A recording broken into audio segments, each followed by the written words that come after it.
ఇప్పుడే హెలికాప్టర్లో వస్తా ఉంటే చూసా, గొల్లపల్లి రిజర్వాయర్ చూసా, కియా మోటార్ మొత్తం ప్రాజెక్ట్ అంతా చూశాను, మనం తయారు చేసిన కార్లు చూశాను.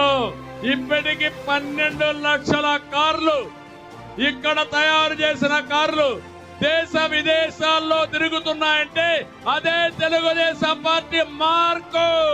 50,000 మందికి ప్రత్యక్షంగా పరోక్షంగా ఉద్యోగాలు వచ్చే పరిస్థితి వచ్చింది. ఆ రోజు ఈ జిల్లా కోసం నేను ఒకటే ఆలోచించాను.